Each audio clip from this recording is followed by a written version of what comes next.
What's up, everybody, and welcome back to the Sam's Report. It is Friday. It is the 12th of October. Month is about half over, and it's been a good day. Been a good day. I could explain why here in a few weeks. But yeah, and so it's also been an interesting week for Microsoft. A lot of stuff going on in the tech world. Google had an event. Apple's not ready to reveal their cards. I thought they might send out press invites for their tablet Mac event that they're expected to have. But I digress. There's a lot to talk about today because Microsoft, and I did a video about this earlier this week, and I got a little bit more to add to it, but Microsoft announced their xCloud gaming service this week, which is going to be their streaming platform for games coming up. And so if you're not familiar with this is Microsoft's going to run Xbox hardware in their data centers and stream games to your mobile device, your laptop, your whatever, and allow you to game. And game from anywhere and remove the console from the equation, or I should say the console barrier from the equation. Microsoft, to be explicitly clear, is not going to stop making these things back here. This is an Xbox One X. They are definitely still in that game. They're not leaving that. Scarlett is still, I believe, coming in 2020, and so don't think that. But this is in addition to that platform. It's going to open up gaming to a lot more people, and there's a lot of questions about this because obviously latency is still a big thing, and everything else. And so I've gotten a lot of questions about, hey, is Microsoft still working on that streaming box that I talked about many weeks ago? And yeah, I'm still seeing references to it internally, so are my sources are still hearing things about it. And so I want to kind of clarify what I understand how this is going to work. And so there's the issue of latency, and maybe on your phone or your tablet, it may not be so transparent. But if you're playing a console game and you're playing a first-person shooter, that's going to be a problem. Forza, maybe not so much, but any type like RPG, that's not going to matter so much either. But the FPS genre will definitely be latency based. And so how Microsoft is looking at this and what their kind of solution is that they're at least trying with now. Now, granted, they could change all this before they ship the product. But imagine that there's a local box that does local compute. And this could be your computer, but Microsoft's, I believe, going to sell an Xbox branded version of this. And what this little compute device allows you to do, imagine you can be in a box. Put your character, your gaming character, in a box, and they can look around and they can walk forward, but there's nothing there. It's just a big blank empty canvas. And so what that box allows you to do is to be that person in the environment. And then what Microsoft streams down is the textures and what you're actually looking at. So the idea being that you can move around and look around with zero latency, and then everything else is just streamed in. Which sounds kind of dangerous, but at the same time, not really, because every time you play a multiplayer game, their movements and everything else are already streamed down. So that conflict of when a character gets shot or everything else like that, that problem is already solved. And so what they're doing now is they're now taking the next step and going to start streaming in part of the maps and all that, but they're not going to get rid of that local rendering where you can look around and move. And I think that's the holy grail missing piece to this. And so I'll be curious to see if they can do that with computers as well. I don't think phones will be strong enough yet or powerful enough, although I might bite my tongue and put my foot in my mouth with that. But that is kind of the idea, to explain just a little bit more about how I think that is going to work. And you put that xCloud gaming streaming service, you put that local compute component, and then you have Microsoft streaming games. And I would imagine that they're going to charge monthly for that because that's their favorite thing to do. But if they price it right, it could be really, really valuable, just like Game Pass is right now. If you're going to play a whole bunch of games a year, $10 a month is really cheap if you're going to buy more than 2 games. I mean, back of the napkin math, it says you're going to spend at least $120 on games. If you pay $10 a month for Game Pass, which you can get a little bit cheaper sometimes if you buy like in bundles and discounts and all that stuff, it works out really well as long as the games are in the Game Pass. But this is gonna be interesting, and it's coming in 2019. And I got a lot of crap for saying, hey, Microsoft's next gen console is planned for 2020. But if they're going to debut and start testing the service in 2019, you can understand then how they can ship a product in 2020. They can get a year of testing in. And so, obviously, I still believe that this is a precursor to Microsoft's next step, which would be streaming Windows and Windows applications. I hear that they're going to start working on streaming APIs for applications. And I think this might actually be how Microsoft finally builds a true store. Yes, they have the Windows Store today. But if they can build a service that streams apps, high-quality apps, that can be a store model that Microsoft is so desperately trying to build at scale, because the current store, while it works, it's not the greatest thing in the world, but moving to a streaming model means people would have to update their apps, change the model, and that's how Microsoft can capitalize on a store type scenario. It's really interesting. That stuff's going to come after xCloud, because xCloud in itself is a little bit more compact, right? It's limited scenario for the most part. I know it can get really complicated, but it's just gaming. It's not productivity. It's not. Anyways, you guys understand. Another scoop I posted yesterday that I heard: Microsoft reorged some of their AI components, so AI and research under Harry Shum. Yeah, so Cortana used to be in the AI world, and now Microsoft is putting it under Office. And that's basically all you need to know about how Microsoft thinks about Cortana. They're moving it out of the AI space. It's just going to become a feature of Office, which kind of reminds me of Clippy. But again, I don't think Cortana is going away per se, but it's definitely getting reconfigured in how Microsoft thinks about it, because they're not going to compete with Amazon and Google and Apple at this point, especially not in the consumer space. And so they're going to nest it inside of Office, and it's going to become part of your productivity suite. And so, make of that what you will, but that is absolutely accurate. I have many sources who told me this, and so highly confident. Mary Jo even commented and said, hey, that this is all good stuff. Good stuff meaning accurate. Whether or not you think it is good that Cortana is inside of Office, that is up for you to debate. I think it makes sense. I was told that there's been some tension for a while that Cortana should have been in Office because that's where it's most valuable. And now that it's actually there, I'll be curious to see how Microsoft plays this. One source said, hey, be careful in thinking of Cortana as an isolated product anymore. And so I think it's just going to kind of move to the back burner a little bit here. And so also other things involving digital assistants, but this one's a little bit more awkward, but explains why the move for Cortana. You can now get an Amazon Echo Dot with the purchase of an Xbox, because Microsoft released the updated Xbox hardware, I believe, whatever their fall release, that now supports the integration with the Amazon product that I'm specifically not naming because my office will blow up and yours might as well. And so that's all you need to know, folks, is that Microsoft is now bundling an Echo with their Xbox. There's nothing else to tell you there. So yeah, you can go grab that October update, I believe now. And so there you go. Hopefully my box backs here are updated. I have it turned on for auto updating, but doesn't always seem to work. Microsoft also re-released Windows 10 version 1809. There was an issue with OneDrive and known folder location, and it was deleting content. We all know about that, and they've now fixed it. But this is just highlighting, I've heard this before, that Microsoft has a data problem. It's a little interesting too. It's a big data problem, that they have so much data with the Insider Feedback Hub that they can't. It's hard to find the true signal in all the noise, and this is a perfect example of that. And so here we are with Microsoft saying, hey, they had the feedback and then they didn't address it, even though they had it, probably because they couldn't find it because it wasn't upvoted. And so they're introducing a new severity component to Feedback Hub, which is going to do nothing, because people are going to be like, oh, look, my clipboard UI doesn't match the, File Explorer UI, severity 1 or 0 or whatever, the highest level severity level. And then people are going to look at it and be like, this is dumb. And then people are just going to abuse it because I'm guilty of this as well. If it impacts me, then it impacts everyone. And so you just rate it really high, or you try to get it upvoted, and the crowd is not always right. The mob mentality of what should be done is not always accurate. Just keep that in mind. On the good side for Microsoft Surface, and for the fact that I'm writing a book, so it gives me more to talk about, Microsoft has become a top 5 PC maker in the United States. That's not a big surprise. If they were only selling the Surface Pro, then I would be a little bit more surprised. But I mean, they sell tons of hardware now. They've got this thing back here, the Studio. They've got, you can't really see it. It's right there. That's the edge of it. That's the Surface Book 2. They've got the Surface Go. They've got the Surface Laptop. They're going to have Surface headphones soon. And so that's not a big surprise, but it just shows that Microsoft is actually selling this stuff in a decent volume. And so it's just another little notch in the milestone marker for the company. It's not going to change anything. They're still going to continue down the same path that they're on. And but yeah, so it's just kind of neat. The other thing, Microsoft is contributing 60,000 patents to the Linux community, basically saying we won't sue you over these as long as you're a member of the group, which is really cool. And it just shows Microsoft's commitment to the open source community.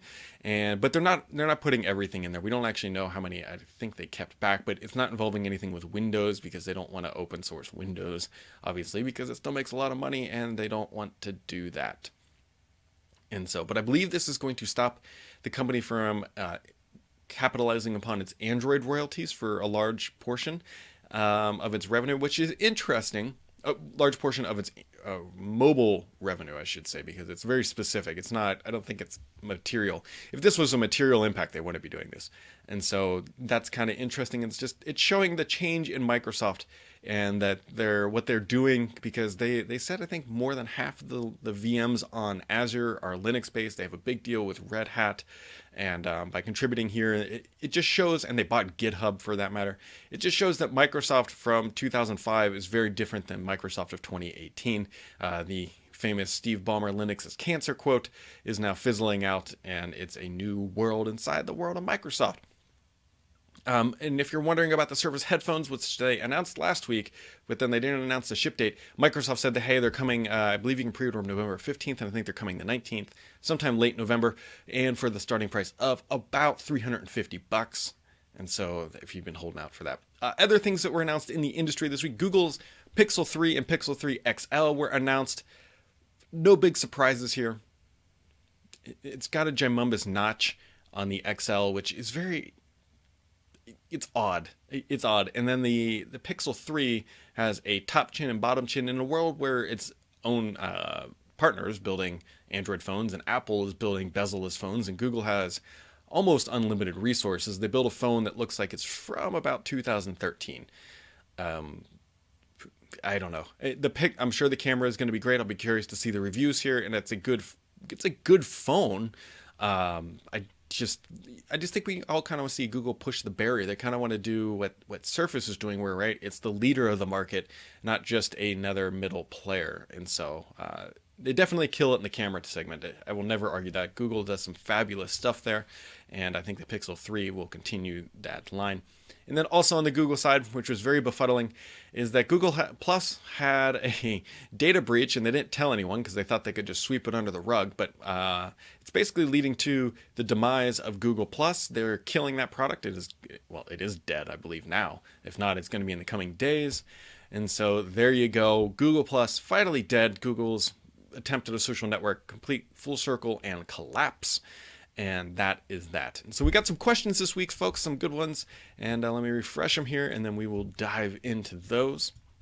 Rob Segal says, will Microsoft add Google Calendar and contact support to Outlook on Windows in the near future? That is a great question. I wonder if that has more to do with Google than well, no, it should be Microsoft. I mean, I guess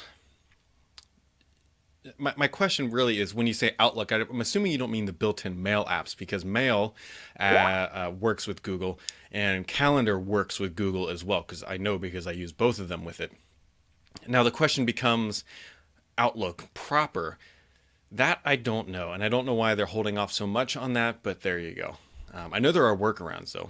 Makataba says, since Cortana is headed to enterprise and is no longer for consumers, do you think that Microsoft should rename it to something else like Microsoft Assistant? Cortana is a game character and therefore doesn't sound like a professional name, especially in an office environment. Also, Cortana might be a proper name for international markets. And then Wright IS says, on the other hand, more people probably know Cortana as a voice assistant than game character, and he's true. I bet more people know Cortana as, oh geez, I can hear things. Cortana as the assistant rather than the Halo character. But this is going to be an interesting question, because I totally get where you're saying is that Microsoft has this Cortana thing, but it doesn't really fit with Office. And so will they rename it? I don't know. Marketing things are so hard to pin down, because they'll do a research study, and then they'll do some analysis, and then they'll do some surveys, and then they'll decide whether or not Cortana is a damaged brand at this point, which I don't think it is. It's just not a super popular one. But I will tell you this, is that I do know they're moving away from naming other things. Remember, they used to have Cortana Analytics and other stuff, and so they're moving away from naming other products with Cortana. So HRLNGRV says, Gartner's U.S. figures for 2018 Q3 PC shipments showed Microsoft bursting into the top 5. Has Microsoft given any hints about how well Surface Go and the rest of the Surface line is doing? Is the increase due mostly to Surface Go or to other high-end devices? So Microsoft has never, ever, ever broken out sales figures by device of the product line. That is kind of the holy grail of things that I've been looking for and have never been able to get. So I don't know. I do know that Surface Pro is almost always the best selling device that they have. Surface Go sold in some decent volume, but I don't have specific figures, unfortunately. So Seattle Mike says, Brad, I've heard you mention in the past about quitting your old job, CPA question mark, to start down the path that led you to your career here. What motivated you to move from having a 9-to-5 desk job into writing and editing about technology? So yeah, I had a career before I was doing all of this. I have an undergraduate degree in accounting. I have an MBA. And so my previous career was actually in financial consulting for a large consulting firm. You can take a guess at whoever you want. And I was doing everything from Sarbanes-Oxley auditing actually to what was called JSOX, which is essentially the Japanese version of that, financial compliance and controls auditing, IT auditing, actually some programming as well. One of my gigs that I sat for a long time was actually I sat between development, like devs, and accounting, and I actually helped manage some financial application development because I understood accounting and I also understand DevOps. I'm not a DevOps expert, but I can speak to developers from an accounting perspective because I took a year of C++ programming and I used to dabble in that quite a bit. And so I did all that while I was actually building up my personal career, or this writing career. I was writing Neowin as I was doing this, and I ran Neowin for a couple of years actually while I was running both jobs. Essentially, I would do it in between lunch breaks and take meetings and whatnot. And I was literally running both careers at the same time. And then Neowin eventually got to the point where it could support me full time, and I had some other side gigs that were helping pay the bills as well. And so I was able to leave that career around the same time I was getting my MBA. And so it was kind of just a right time, right place, right. Everything just kind of aligned, right? All that hard work. I mean, I used to write, my wife would attest to this. I would come home from work and then write about Microsoft from like 6 to 9 p.m. every night for years, literally years doing this, just to try to build up a portfolio of who I was. And eventually the stars aligned that income was enough that I could support my family, barely at the time, and leave that professional world and chase this kind of dream, if you will. It's worked out well. It's stressful. It's a lot of work. I'm always working. Working out of your house is great. The problem is that you never stop working. And so, but when you do what you love and love what you do, it's all kind of the same thing. But yeah, so I mean, I worked. That was maybe 5-6 years in the professional world. No longer than that, I think. Yeah, maybe 5 or 6, maybe 7, something like that. Working in the big corporate environments. I think most companies had 100,000 plus employees when I was working through them. So, yep. Elusive Man, is Xbox still buying Obsidian? I believe so. Everything that I've heard is that yes, they're at least pushing towards that. You got to remember earlier at E3, Microsoft announced buying a whole bunch of gaming studios, and this is just kind of the latest one. Phil Spencer had some cash and he wanted to buy up, get some first-party content. Everybody's always criticized Microsoft for not having enough first-party content. So how do you get first-party content easily? You go buy a damn studio. And so they've bought many of them. And so the problem here is that Microsoft will buy this, and then it'll take some time for it to materialize, right? You can't just build a game overnight. Now, if they have things in the pipeline, sure, that's absolutely going to help. But these are investments for the long haul. And if you have any doubt about Microsoft's commitment to the Xbox space, just look at them buying game studios. If they weren't going to be in this space for a while, they would just offload those or not buy them. And so, but the fact that Microsoft is buying these companies is a very good thing for Xbox gamers. And then his last question says, will Microsoft ever make a decent dark mode? Yes, I'm sure it'll eventually get there, but UI polish has never really been their greatest asset. And so it's getting there, it's trickling down. I wish they need to do some configuring on their updates. They need to get that process a little bit more better understood, I guess, because they've got these 2 updates, but now only the fall update is supported for 30 months in the corporate world, and they have the spring update, which is only updated or supported for like the 18 months or whatever it is. And so the spring update needs to become more of like their flashy update, and the fall update needs to become the more stability update, but they haven't really dictated how they're going to do that going forward. So we'll see. Things happening next week. Microsoft's Black Surface stuff goes on sale, so you can, if you're looking forward to that, keep your eyes open, or break out the credit card, or maybe check FedEx if that's your thing. And yeah, we'll be on the lookout for what Apple's got coming up here. And I think that about wraps it up, guys. As always, appreciate everybody tuning in, and we'll catch you right back here next time.